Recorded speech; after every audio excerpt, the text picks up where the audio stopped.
Combien ça coûte? Jean-Pierre Pernaut reçoit Yves Lecoq.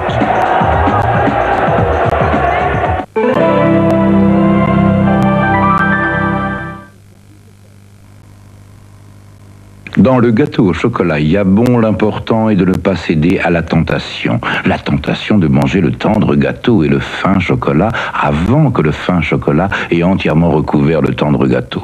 Ce n'est quand même pas la mer à boire. On ne peut pas dire non à Yabon.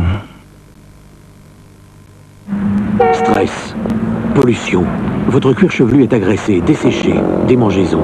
Et demain, chute de cheveux. Aujourd'hui, Petrolane crée la lotion Hydra rééquilibrante. En massage, elle maintient l'hydratation du cuir chevelu et ralentit la chute des cheveux. Résultat, un cuir chevelu sain pour des cheveux plus forts. Lotion Hydra rééquilibrante Petrolane pour garder des cheveux plus forts, plus longtemps.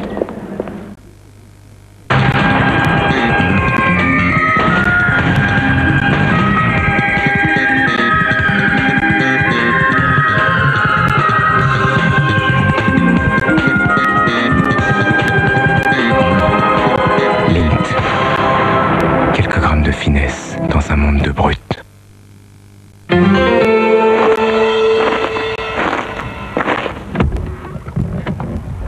Non, attendez, ne démarrez pas tout de suite. Promenez votre regard à droite, à gauche. Laissez votre corps trouver sa place. Soupirez. Non, attendez encore un peu. Fermez les yeux encore une fois. Vous souriez. Voilà. Maintenant, vous pouvez démarrer.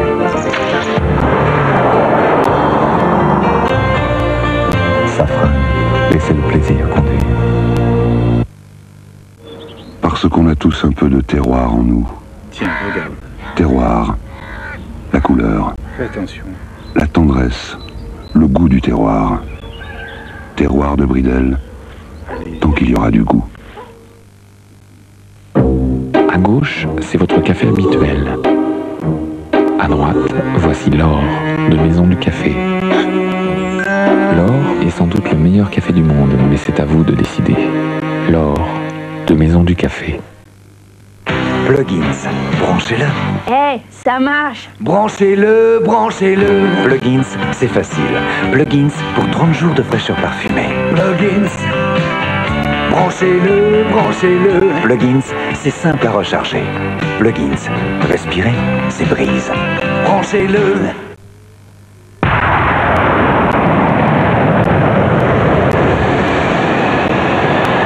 Une heure de couverture chauffante, 6 centimes.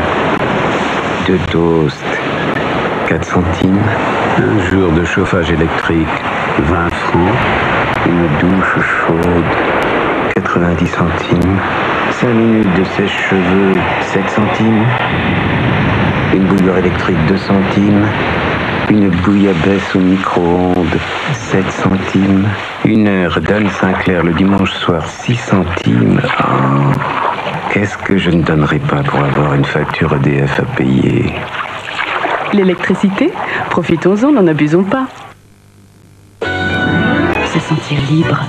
Une sensation lycra que je retrouve dans mes maillots de bain, mes collants, ma lingerie ou mes vêtements de tous les jours. Qualité, souplesse, confort, douceur. Le lycra, quelle allure! Où est lui? Se sent-il libre ce soir? Le lycra, la fibre à sensation. Un compte chèque non rémunéré, c'est un compte chèque qui perd de l'argent. Maintenant, avec le compte chèque rémunéré Barclays, vous gagnez de l'argent. Renseignez-vous, tapez vite 3614 Barclays. Vous êtes toutes les mêmes. Sincère, parce que vous êtes toutes différentes.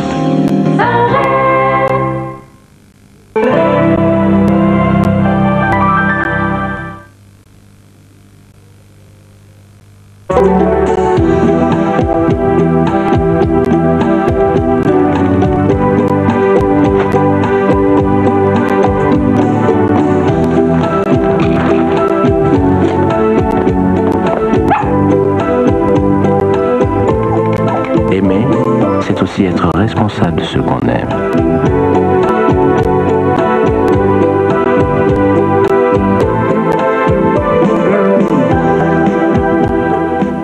Chaque mardi sur TF1, deux grands rendez-vous, une grande soirée. Gérard Depardieu, Nathalie Baye. C'est affreux à trouver la première phrase. Passez tout de suite à la deuxième si vous voulez. Rive droite, rive gauche. Pour une histoire d'amour plus forte que tout, un homme fait tout basculer. Et puis c'est pas une pute, c'est pas comme jusqu'ici, c'est pas des filles. Carole Bouquet entre amour et jalousie, un jeu cruel et bouleversant. Je n'ai jamais voulu t'exposer à ça. Je t'aime. Robert Wagner, un tueur professionnel, pur, dur, solitaire et un sang-froid à toute épreuve. Ça serait pas difficile de vous clouer le bec. Cette fois-là, il aurait dû se méfier. Tueur s'engage, une course-poursuite effrénée et peu de chances de survie. Ça peut devenir sanglant. Rive droite, rive gauche, mardi 20h50, Tueur s'engage 22h45 sur TF1.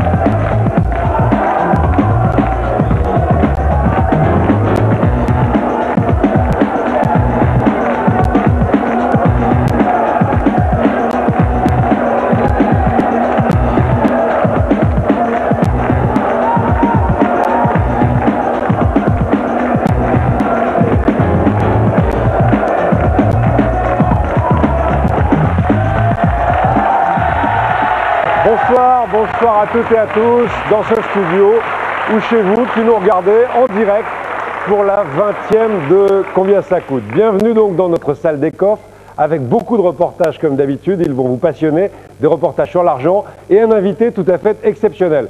En fait, il n'est pas seul, c'est l'un des grands artistes français. Il gagne sa vie avec la voix des autres. On l'appelle aussi le roi des guignols, Yves Lecoq, que nous présente Isabelle Quenin. Nom Lecoq, prénom Yves, profession imitateur. En fait, l'un des imitateurs les mieux payés de France, le cachet étant peut-être proportionnel au nombre de voix imitées. Yves enchaîne les galas et engrange la monnaie. Mais que fait-il de ses sous? La réponse est peut-être là, dans la vallée de la Somme, où il règne en châtelain depuis 1981. Les grosses factures, elles sont tous les mois dans les toitures, les plomberies, la restauration des piliers, particulièrement pour le château de Suzanne qui était quand même un très gros coût. Les poches d'Yves Lecoq seraient-elles aussi percées que ses toitures? Nous avons assisté à quelques belles fêtes, des mariages par exemple, ou des anniversaires, ou vraiment par exemple 10 ans de galère, avec des feux d'artifice et tout sur les temps, superbe. Visiblement, monsieur le châtelain sait recevoir, mais qui fait les comptes? C'est quelqu'un qui fait ses comptes régulièrement et qui suit de très près. D'ailleurs, je suis très étonnée parce qu'il a toujours tout en tête et je ne peux pas dire au franc près, mais à quelques sommes près, il connaît exactement le montant des dépenses et des recettes. Monsieur Lecoq fait attention à ses dépenses. Il sait ce qu'il doit acheter. Monsieur Lecoq paie à chaque fois qu'il prend sa viande, il paye à la caisse. Et côté cadeau, il assure? Il est capable de faire des très beaux cadeaux. Qu'est-ce qu'il vous a offert? Personnellement, c'est pas toujours des cadeaux somptueux, c'est plutôt des cadeaux pensés. Comme...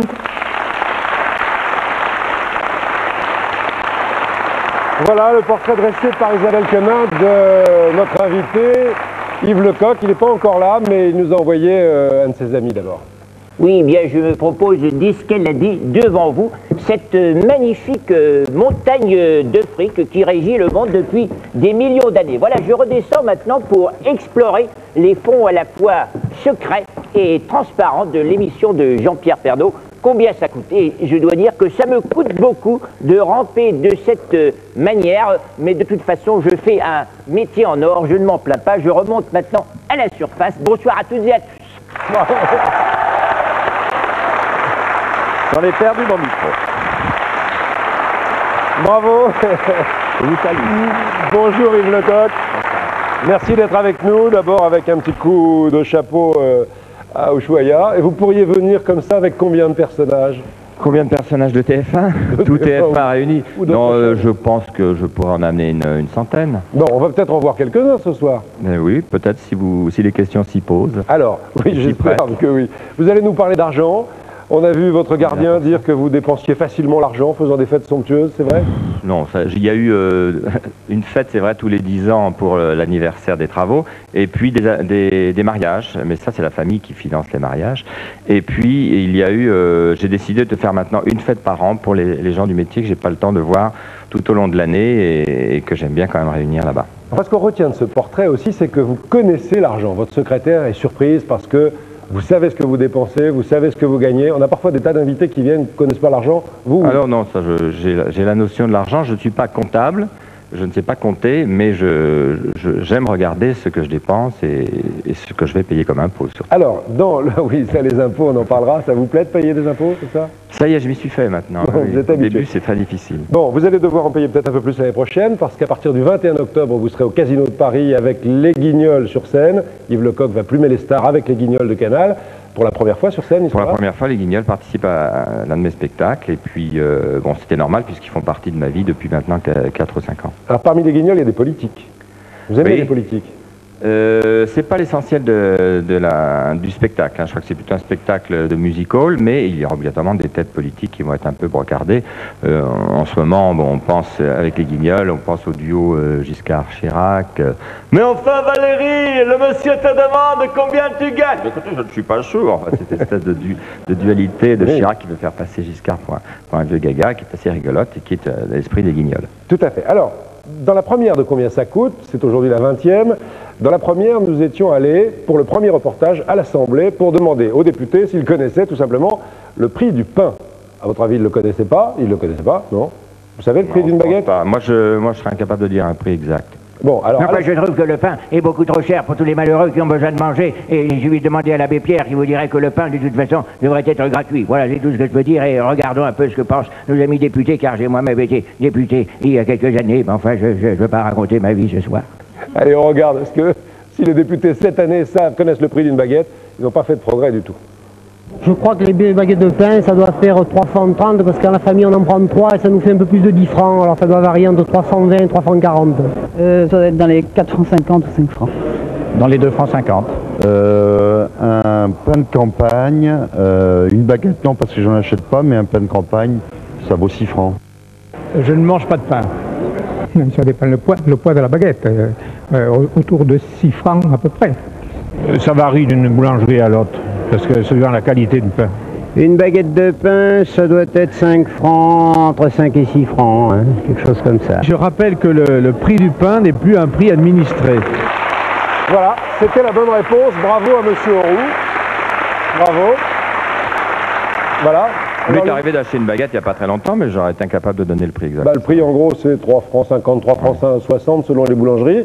Il y en a où c'est beaucoup plus cher, donc moins cher. C'est vrai que le prix du pain est libre, donc on peut l'acheter comme on veut. Vous êtes un homme riche, Yves Lecoq? Je sais pas ce que... Non, je pense pas.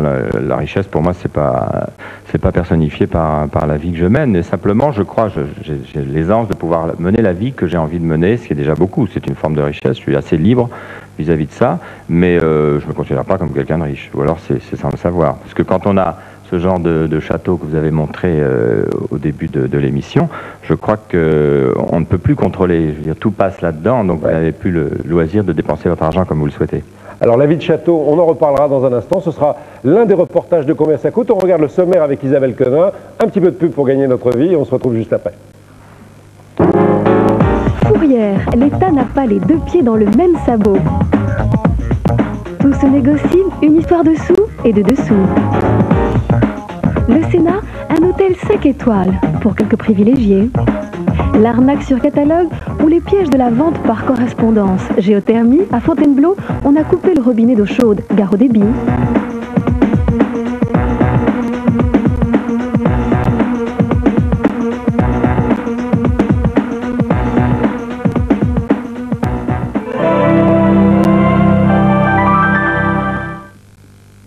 Moulinex a créé Suprême 1100 watts. Pour cuisiner comme dans un four traditionnel, c'est du gâteau. Il n'y a aucun micro-ondes combiné plus rapide. Moulinex, numéro 1 du micro-ondes.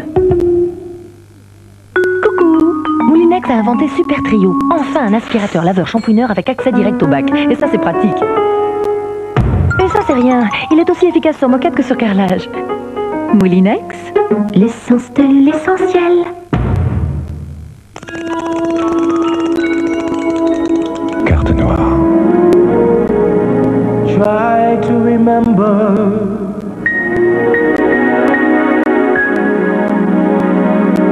life was so tender.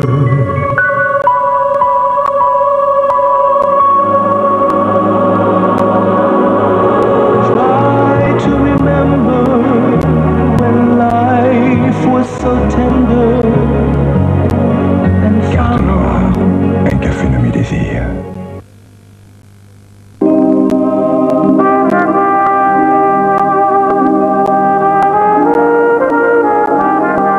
Maurice André, la trompette de toutes les mélodies. L'album qui fait rêver sur disque compact EMI Classics. Alessandro, scusa! Eh no, proprio oggi, devo andare con gli amici. Intervista in macchina. La portiamo? Se ti fidi. Spazio ce n'è. Alpha 155, instinct de la sportivité, instinct de la fiabilité, instinct de la sécurité. Già arrivati? Merito della guida. Per me, merito della 155. Alpha 155, conduire l'instinct. Aujourd'hui, Carte Noire crée son décaféiné. Carte Noire infinie. Carte Noire infinie, c'est tout Carte Noire en décaféiné. Moulinex a créé Synchrogrill Quartz 100 watts. Pour rôtir, gratiner et attirer les copains de mon fils, il n'y a aucun micro-ondes plus rapide. Moulinex, numéro 1 du micro-ondes. La France est paralysée par les poids lourds. Les barrages se multiplient sur les grands axes. Les routiers rejettent toutes les propositions du gouvernement. À quelques jours des grands départs, la situation est bloquée et RTL, l'information en capitale. Le pavé d'affinois, quelle tendresse! Coupé et l'onctuosité! L'onctuosité! Il n'y a que Daffinois qui sait la jouer. Daffinois! Depuis 1934, GMF se bat pour démocratiser l'assurance. Démocratiser? Oui, nous voulons des services formidables en matière d'assurance. Oui, d'assurance et de placement. Ariel, c'est pas pour vous. Non, c'est pour tout le monde. En avant. Ces services, GMF les soumet à votre jugement pour que chacun puisse en profiter. Mais quel nom ils ont dit? GMF, révolutionnaire parce que solidaire. TF1 et Radio Nostalgie présentent Django Swings Nuage. Quand la guitare se fait jazz, Django Swings Nuage. Django Swings Nuage, le meilleur de Django Reinhardt en version originale. Le PEA, c'est une nouvelle façon de placer votre argent. Pardon, vos légions. Avant de les déplacer, faites un bilan à la caisse d'épargne. Bilan écureuil PEA. Pour préserver votre visage du rayonnement lumineux et des agressions extérieures, les laboratoires Diadermine créent Capital Jeunesse, une crème fluide de jour haute performance. Chaque jour, Capital Jeunesse, formule multiprotection aux antiradicaux libres, conserve tout l'éclat de la jeunesse de votre peau. Capital Jeunesse de Diadermine, pour l'amour de la beauté.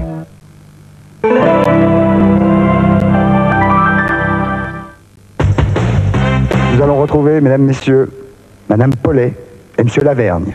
Nous allons essayer de régler le cas de cette machine à laver qui a été abîmée dans un transport. Comment allons-nous y arriver? Nous allons voir ça tout de suite. Messieurs, la concours. Coucou, c'est nous, du lundi au vendredi 18h55 sur TF1.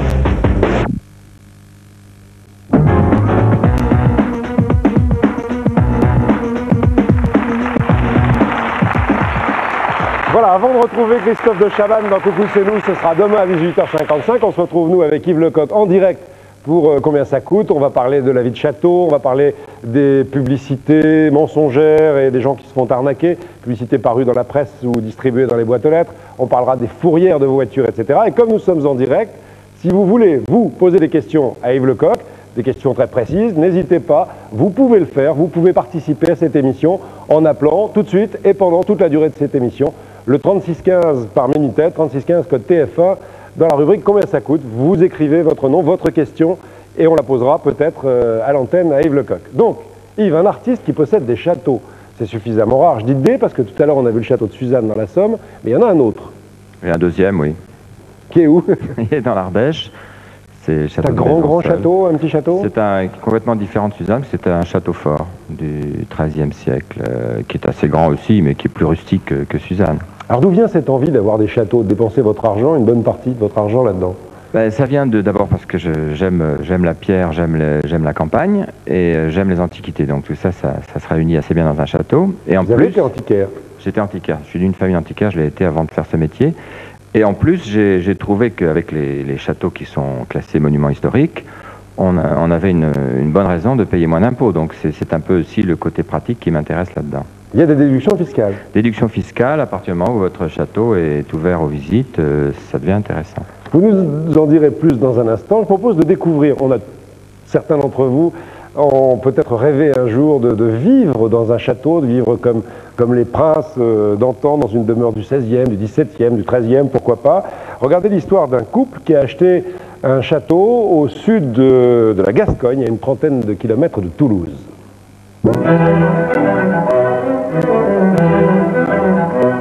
Jean de Castelbajac est pilote de ligne à Air Inter. Lorsqu'en 1979, sa femme Michel et lui décident de racheter le château de Caumont, sorti de leur famille en 1953, tout le monde les prend pour fous. C'était assez pesé en fait quand nous l'avons racheté, mais c'était pesé sur le plan géographique, sur le plan sentimental, mais pas tout à fait assez bien pesé sur le plan financier. Il faut être amoureux de la pierre pour faire ça, il faut avoir la foi. On avait la foi, on l'a toujours. On savait que ça serait difficile. On ne pensait pas à ce point-là. Acheté 1 500 000 francs en 1979, le château de Caumont a coûté beaucoup plus depuis. Combien? Une question à laquelle il est difficile de répondre. Entre le prix d'achat et les travaux, je pense qu'on a dû dépenser quelque chose comme entre 4 et 5 millions. Achevé en 1535 pour Pierre Nogaret de la Valette, compagnon de François Ier, Caumont est l'un des plus beaux fleurons de la Renaissance toulousaine. Mais un château du XVIe siècle, c'est plutôt inconfortable. Beaucoup d'aménagements ont été nécessaires avant que la famille de Castelbajac puisse s'y installer. Il a fallu refaire, ça c'est un gros travail, pratiquement installer l'électricité. Et ça vraiment c'est un gros travail. On a eu beaucoup de travaux de plomberie également, car évidemment on a besoin de salle de bain. Posséder un château tel que celui-ci, c'est lui sacrifier sa vie, ses vacances, ses revenus. Caumont coûte cher, très cher à entretenir. Tous les ans, Michel et Jean dépensent 500 000 francs pour maintenir leur château en état. 150 000 francs servent à payer un couple de gardiens qui assure l'entretien de tous les jours. Le parc engouffre 50 000 francs chaque année. Le reste se dépense en taxes, impôts fonciers, assurances, petites réparations, aménagement de confort. 500 000 francs par an, c'est le prix à payer pour un château qu'il est difficile d'habiter toute l'année. Il y a 4 ou 5 ans, on a eu 2 hivers de suite avec moins 23 pendant 15 jours, moins 18 pendant 3 semaines. Alors là, c'est très sportif. C'est très sportif parce qu'on ne peut se chauffer qu'avec la grande cheminée qui est à ma droite. Et puis les chambres à coucher, alors là, on se débrouille avec une salle de bain bien chauffée, avec un plafond rabaissé, laine de verre, etc. Et des moyens modernes de chauffage électrique qui permettent, avec des programmateurs, etc., de pouvoir faire une toilette normale en ayant une dizaine ou une quinzaine de degrés dans la pièce. Puis le reste, on crève de froid, où on se balade, enfin on est obligé de bouger, et puis c'est tout. Et puis il y a les travaux de restauration, heureusement financés à 50% par l'État. Les toitures de Caumont et le gros œuvre ne posent plus de problème. Mais la seule aile, vestige du premier château construit ici au XIVe siècle, est très menacée. On ne peut pas le laisser dans l'état où il est. Alors l'architecte en chef des monuments historiques responsable de la région ici a fait une étude préalable qu'il a chiffrée aux environs de 5 millions, 5 millions 5, enfin entre ces deux chiffres-là, suivant ce qu'on veut faire. Et ce qui supposerait que nous puissions mettre, que l'État puisse mettre la moitié de ça et nous, l'autre moitié. Aujourd'hui, on n'a pas ça. Château classé, ouvert au public le week-end 6 mois par an, Caumont se visite sous la direction de sa propriétaire. On retrouve exactement le même modèle de cheminée dans le même marbre au château de Versailles, notamment dans la chambre du roi. 4000 personnes visitent Caumont chaque année. Le prix d'entrée de 20 francs ne suffit pas à payer les assurances. Mais l'ouverture au public permet une économie d'impôts. Dans le cas d'un château classé comme les Caumont, les frais d'entretien sont déductibles à 100% du revenu imposable. Aujourd'hui, malgré les aides de l'État et un banquier sympa, Michel et Jean de Castelbajac ont de plus en plus de difficultés à entretenir leur château. De temps en temps, ils envisagent le pire, revendre Caumont. On l'a envisagé, on l'envisage, tous les matins on l'envisage, mais on ne veut pas se résoudre à cette extrémité qui nous paraît vraiment épouvantable. Ça serait une traîtrise, ça serait... Non, ça nous paraît vraiment impossible. Voilà. Et vous, Yves Lecoq, vous n'avez jamais eu envie de revendre Suzanne? Oh bah, il y en a toujours des velléités de se séparer d'un poids très lourd quand on a des difficultés. Combien ça vous coûte chaque année, le château de Suzanne? Je sais pas, là vraiment... Oh si, votre secrétaire a dit que vous saviez tout. Non, mais je sais pas, j'ai pas en tête les chiffres. C'est vrai que je contrôle, mais j'ai pas du tout en tête les chiffres. Mais je pense que je peux répondre comme ce monsieur là de Castelbajac, que ça doit coûter environ 400 000 francs par an. Alors vous faites visiter le château, ça permet d'avoir ouvert aux visites une certaine période de l'année, donc pendant l'été, où normalement on est tenu de l'ouvrir au moins 40 jours. Combien l'entrée? C'est 20 francs aussi. Vous faites visiter vous-même? Non, là c'est dommage parce que vous auriez foule. Je suis souvent. C'est vrai que les gens râlent quand ils me voient pas dans les canapés. Alors on a pensé installer une marionnette, mais ils pensent que je suis là. Mais malheureusement, j'ai souvent des tournées à droite à gauche. Vous l'avez acheté quand ce château? Je l'ai acheté en 81, un petit peu avant donc les élections. Tout le monde s'est moqué de moi parce qu'évidemment il y avait une espèce de bruit qui disait que ça allait être terrible pour les nantis. Donc tout le monde m'a dit mais tu as l'air malin avec ton château. Monsieur le Châtelain. La gauche vient de passer, moi ça m'effrayait pas du tout. Vous l'avez acheté combien? Alors je l'ai acheté environ 1 million de francs, 1 million de francs à crédit, donc j'ai fini de le payer l'année dernière, c'est un crédit sur 10 ans. C'est le prix d'un appartement de 3 pièces à Paris? C'était le prix de mon 2 pièces à Paris, c'était ce qu'il me demandait pour le 2 pièces que j'occupais à Paris. Et en plus l'entretien vous est payé par l'État, c'est bien? Non, c'est pas exactement ça, non, l'État ne vous donne pas d'argent, mais il vous permet, si vous mettez l'argent dans ce château, de ne pas le porter en plus sur vos revenus, c'est tout.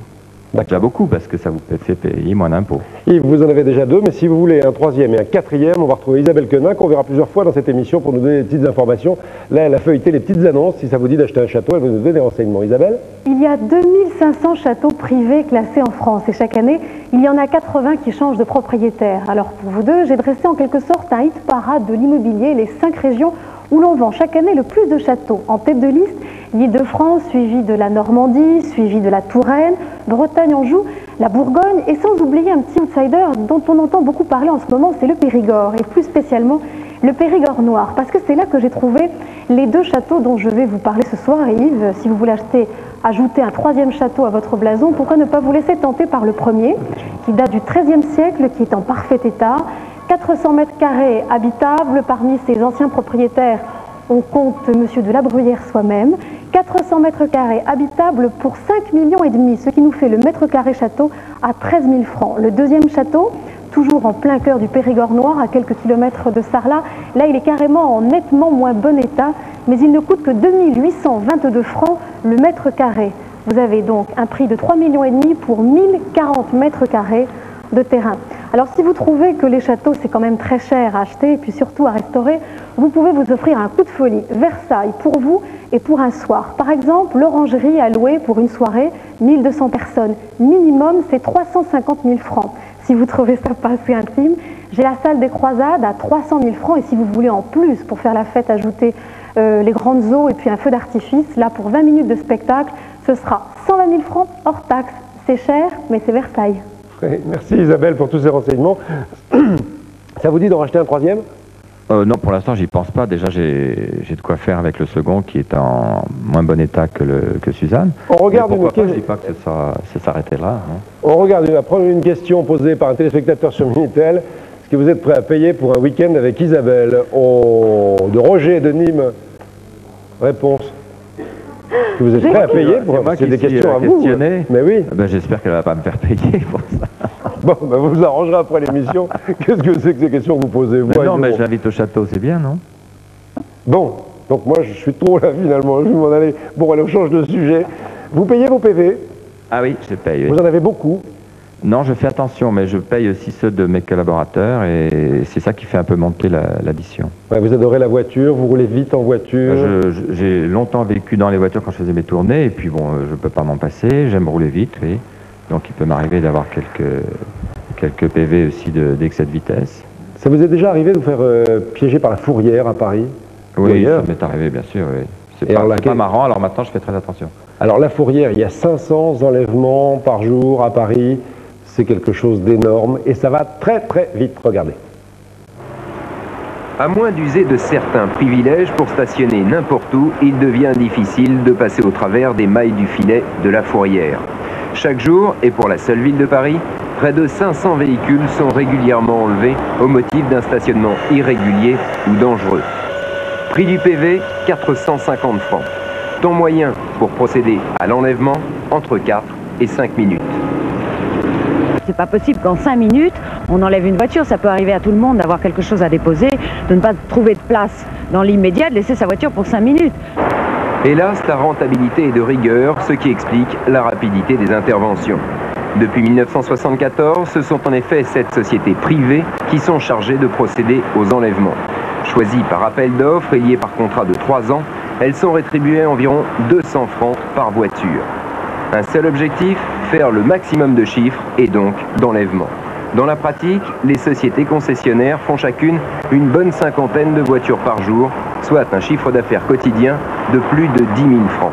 Mais cette technique de rétribution à la pièce ne pousse-t-elle pas à transgresser les règles de procédure? Bien souvent, pour faire du chiffre, pour être plus rapide et plus efficace, il arrive, on le sait, que des sociétés d'enlèvement, que les grutiers qui travaillent pour ces sociétés d'enlèvement soient en quelque sorte le meneur du jeu et qu'ils viennent sur les lieux d'un enlèvement en demandant aux policiers de venir leur faire le service après-vente, alors qu'a priori, les policiers doivent verbaliser, et c'est seulement après qu'ils appellent au secours la fourrière pour enlever le véhicule. Dans certains cas donc, on accuserait les grutiers de choisir, à la place des policiers, quelle voiture enlever en priorité. Par exemple, celle qui ne gênerait pas forcément le plus, mais qui se trouverait à proximité immédiate des fourrières. Il est évident que quelquefois,